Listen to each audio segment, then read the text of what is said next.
About it. Kaya kayo, nagtututok at nag-aaral kayo kung sa parents, great. But you do not belong to the majority. Abnormal kayo eh. Abnormal in a good way. Diba? We don't represent the whole population. We're just a fraction of what there is. But it's important that we discuss these things. The most powerful organization in the world deal with money. Companies, government, I had a nice discussion with Francis. We talk about economics and shifting of powers and businesses. That's it. That's something that's very important. They discuss that, right? So, the most powerful organizations in the world deal with money, governments, churches, everybody. Pero pinag-uusapan. It's painful for me to go to different, even smaller churches to see that they're broke. I come in and I see how I can help them. No, not by giving them money, but teaching them to be financial empowerment. That's happening. The most talked about subject matter in the world is money. Money is the universal language. You know my advantage? I'm not part of the religious, right? People ask me, people call me pastor. Don't call me pastor. Why, Randell, ayaw maging pastor. Ayoko, gusto ko yumaman eh. Okay. Well, that's the point. No, but I can go anywhere. Why? I speak about money. Marvin and I, we can go anywhere. The street areas, it's okay. Why? We speak the universal language. That's money. I can go anywhere. People will always want to talk to me. Why? It's money. It's universal. Okay? So it has to be done properly with the right mindset. Ay, hindi dahil mukha tayong pera. Then alam natin ang importance niya. Then lastly, the most mentioned topic in the Bible is actually money. Bakit? Why is money so important? Why is it that the most powerful organizations will deal with money, the most talked about subject matter is money, and the most mentioned topic in the Bible is also money. And remember, no, Bible is the core, it's the foundation of our beliefs, our structures, and who we are. And why is money play a pivotal role in the Bible? And that's why we want to be able to uncover today. Right? So about the value of money. The most mentioned topic in the Bible is money. Jesus himself talked a great deal about money. And you know this, the central figure in our faith is Jesus Christ. Okay? And he himself talked a great deal about money. So what does that mean? Whatever he discusses is important. Kung ano yung discuss ng Panginoon natin, importante yan. Kasi hindi importante yan, hindi may isusulat yan. Hindi di-discuss ni Jesus yan. Okay? So, he himself talked a great deal about money. That's first idea. 16 of the 38 parables were concerned with how to handle money possessions. The parables. These are stories that are being used by Jesus Christ to teach a lesson. Na very important. Di ba? Ano yan? Parable of the talent, parable of the, the rich young ruler. Ang dami niya, multiple yan. That's why when I read the Bible, I look about these things, and I see what Jesus was trying to teach us. Okay? Jesus was trying to teach us the right perspective of what money is. He's not telling us that money is wrong. He's telling us that to have the right perspective of what money is and what it can do for you. In the Gospels, an amazing 1 out of 10 verses, a total of 288, deals directly with the subject matter of money. Ito directly na, 1 out of 10 in the Gospels. Bakit? Ano ba meron doon? And lo and behold, in the Bible offers 500 verses on prayer, less than 500 verses on faith, but more than 2,000 verses on money and possession. Actually, the correct number is 2,350. Now, why? Why? Di ba? Hindi ba importante ang faith? Hindi ba importante ang ibang bagay? Ang prayer? Hindi importante yun. The reason why we want to be able to teach people about money, because the Lord knows that His biggest competition for His love and devotion will be money. Money will distract us with our true purpose in life. And that's where it is very important for us to have a healthy understanding kung ano ang pera sa buhay natin. You know, how we view money is actually a reflection of how we view the Lord. There is always that correlation. Sinabi ko nga there is no great divide between the secular and the spiritual. Marami kasi ganun, okay, sige, religious ako, pero dito hindi. Walang ganun eh. It's either you're a believer, either you love the Lord or you don't. Walang gray area. Ganun din sa buhay natin, di ba? We have to live a life of obedience to the Lord. There is no great divide between the secular and the spiritual. Isa lang yan. Connected yan. Di ba? That's important. That's why we need to understand the value of money that is being given to us. Now, I'm 48 years old. I made a lot of mistakes with money. I haven't always been as obedient as faithful. Even now. Remember, we're sinners. We will always be sinners. The only reason that we get to be able to being joined with the Lord is because of His grace. Diba? Christ's death on the cross allows us to fellowship with Him. Despite our flaws. We will be sinners, we will always be make mistakes, but there's always grace. Kaya nga ako sobrang love si Jesus Christ, si Lord sa buhay ko. Kasi kahit na wala akong kwentang tao, for Him I am valuable. So valuable that He died for me. He died for you, He died for me, He died for everybody. So that those who believe in Him will have eternal life. Yan yun eh. That's the core of our beliefs. It's very important for us to understand. And you know what I realized later on? Despite my flaws, despite, I'm a sinner because I have a sinful nature. But that doesn't matter. Because Jesus died for me. That's grace. That's something that you cannot quantify. That makes me a very valuable person in His eyes. Okay? That's why all of these things, I still continue. I never stop. I continue to make mistakes. Every one of us will continue to make mistakes. But it doesn't matter. But here's something that I want to tell you. I want to learn the hard way that every financial decision we make is also a spiritual one. It's also a spiritual one. And we have to understand that what we do in life, very important, hindi yan nakahiwalay sa paniniwala natin. Yung ginagawa natin, that is consistent with our belief systems.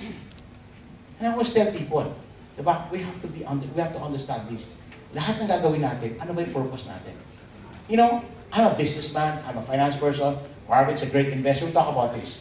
We talk about money. It's not that we don't talk, matutulog na lang kami, pera pa pinag-usapan namin ni Marvin. But we understand our purpose in life. We understand that we won't do anything. You know what I learned in life? Diba? What you do with money, it either honors the Lord or dishonors the Lord. Always remember that. What you do with money will either honor the Lord or dishonor the Lord. Not saying to give away all your money. And that's not the way to do it. But it is how you handle money. Are you a good steward? Diba? Paano mo hinahandle ang pera mo? Alam mo, I believe, each and every one of us, eventually, we will have an accounting of the things that we've done with the Lord. The parable of the talents. He's going to ask us. And money is going to be part of it. Jesus is our Lord. He's our Lord of our life. He's also our Lord of our wallets. Diba? You know what? That's something that I always try to remind people. Kasi alam mo, I know I'm happy that a lot of, more, those who have been part of this will tithe and you give 10% of your earning. Great. But giving 10% of your earning is not it. Jesus is not, the Lord is not concerned with the 10%. He's concerned with the 100%. How you handle your money. Porque ba generous ka, okay ka na. That doesn't mean anything. You look at the 90%, you look at the 10%, what do you do with the 90%? God looks at the 10% and the 90%. He looks at the totality. So be careful of how you view money, what you do with money. How you view money is a reflection of the Lord. Every financial decision is a spiritual one. And whatever you do, you either honor the Lord or dishonor the Lord. I don't want to dishonor the Lord. So He gave His life for me, then I dishonor Him. What type of person am I? So be careful. We're stewards. I believe that God owns everything. God owns everything. What we have, hindi naman natin ito sa Kanya. Even our money. You work hard for it, but it's God. Everything comes from Him. So ano tayo? We're only stewards. We're only administrators. We're only managers. Be careful with what you do with money. Be careful of how you keep your relationships. Be careful of how you handle your lives. Because that is not yours. You're only a gatekeeper. You're only somebody. Our life is temporal. Our life is temporal. What we need to focus in is our life after. But it doesn't mean that we have to live our life in torment. Kaya nga ibang mali ang fatalistic ang view nila sa buhay. Be careful. Money is important. I want you to save money. I want you to invest money. I want you to be wealthy. But you have to understand, there's a purpose to it. Ang pera, kahit ano gawin mo, hindi mo madadala sa langit. Pag dadala mo ang pera mo sa langit, hindi ka sa langit napunta. Trust me. But people live their lives as if, di ba, money is eternal? No. Money is temporal. Money is only a tool. It is not the end goal. That's why we have to understand what we do with this money, with what's given to us. I always say this in seminars. What we do with money, everything is about hindsight. When you're old, you realize, tama ba ginawa ko, mali. Was I a good steward? Did I manage money well? Or hindi? The problem is, Pinoys, they never really think long term. That's what we're doing. Kami nila Francis, nila Marvin, nila Alan, bakit? Kasi gusto namin gusto namin magbago . Alam mo ba, only 2 out of 10 Filipinos prepare for retirement. So pagtanda nila, wala silang pera. So nila, aas sila anak nila, kaya nga manik sila latid eh. Di ba, ang daming sandwich generation eh. Di ba, nagkatrabaho ko, binubuhay ko magulang ko. Habang binubuhay ko magulang ko, binubuhay ko anak ko. O sino ito tumutulong sa magulang nila? Financially. Raise your hands, be proud. Hindi madali yan. O, madali ba? Challenging. Okay? Ang hirap yan eh, di ba? Mabudget ko pera, papadala mo pa. Ibig na magamit mo, okay na yan. Di ba? We honor our parents eh. If you raise your hands, palakpakan mo sarili mo. Mahirap ginagawa mo. Kung makikita sa kamay, ay mga walang kwenta na.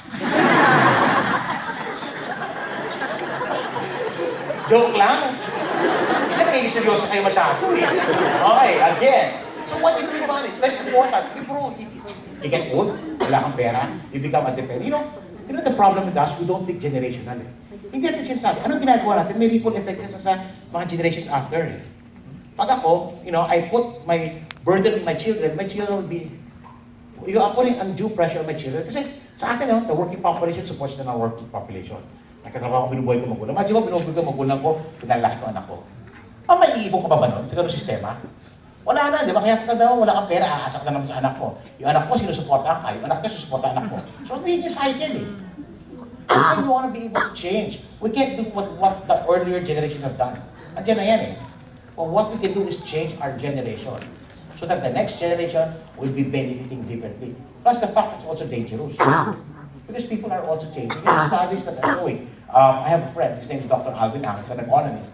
Sabi niya, from their studies, the 30 generations, yung mga 30 plus, nagreklamo na for supporting their parents. Doon pa rin nagreklamo na, paano pa yung the next generation? Nakasigurado ba kayo na tutustusan yung mga anak nyo? Maybe, I'm not sure. Ako, ganun tingin ko naman yung anak nyo tutustusan kayo. Ang tanong yung mga manugang nyo. Diba? Hindi natin nalalaman yan. Yeah, that's why, it's something we have to prepare. Plus the fact we change, we have to do that. So that's one way of doing it. Alright? And I always say this in my joke. Ulitin ko na, yung mga nakalimutan ko, pakisama na tumawa na kayo ulit. And I have this story that I always tell to drive a point about retirement. Wala akong pera, tumanda ako, naging pamikit ako sa anak ko. Yung anak ko, at one point in time, mag-reklamo yan. Tawa lang yan eh. Tawag yun sa tumawag sa kuya niya, kasi niya, Kuya, 8 taon na si tatay dito nakatira. Hirap na hirap na kami, kunin mo naman. Nangyayari ba yan sa atin? Ay, madalas. Madalas yan. Ang hirap yan eh. Gusto mo narinig yan kung ikaw yung tatay, ikaw yung nanay? Hindi, di ba? O yung kuya sa kabila yung kuya niya, nakausap may asthma. May asthma, no? Ask my wife.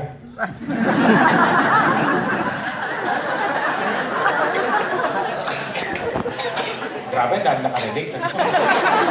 Hindi ba, after ito may marital tayo, no? Okay, so, kuya, si tatay. Ay, anak, Kodikista na ako, si tatay. Hindi yan eh. Ikaw yung tatay, ikaw yung nanay mo. Siyempre masakit yun. Pag natuwa ka, may mali sa'yo, magpa-check ka. Hindi yan normal. Pero may magagawa ka pa, wala. I mean, this is the situation where a lot of our Filipinos are. 2 out of 10 Filipinos prepare for retirement. Here's a problem. 50% of that 2 out of 10, 50% of that 20% can't even prepare properly. Halfway through, ubos na ang pera niya. So that's a struggle for a lot of people. Pero when you are a good steward and you are able to prepare for your future, you will become a blessing to your family. It's a stark difference. Same family ngayon, but with money. I'll tell you a story. Same family, but this time may pera yung tatay. Hello, kuya. Si tatay, 8 taon na nakatira sa inyo. Kami naman! Diba? Ano yung ginagawa ng mga anak? Pag may pera ang tatay. Tatay. Hindi ka, agawan, diba? Masarap kasama ang magulang pag may pera. Una-una, pinag-aalaga ng anak mo. Pangalawa, meron kang tinatawag mong subsidy. Ihambun pa rin yun kahit paano. Pwede ba ikaw muna sa kuryente? O sige anak, ako na muna ha. Pero anak ha, 8 taon na ako nagbabayad ng kuryente. Entitlement naman. Kaya sabi ko, your children are not your retirement funds. But your parents are not your emergency funds. Dahil yan ang kids with the fuerte. So that's happening. But we have to change. Now, on the other hand, marami naman magaling umawak ng pera eh. But they find enjoyment in money and then they realize it's empty. Marami kang ang pera, paano naman in the end? Ano realize mo, in the end, empty buhay. May pera ka, empty. Ang dami ganun. So we want to avoid extremities. Money, you have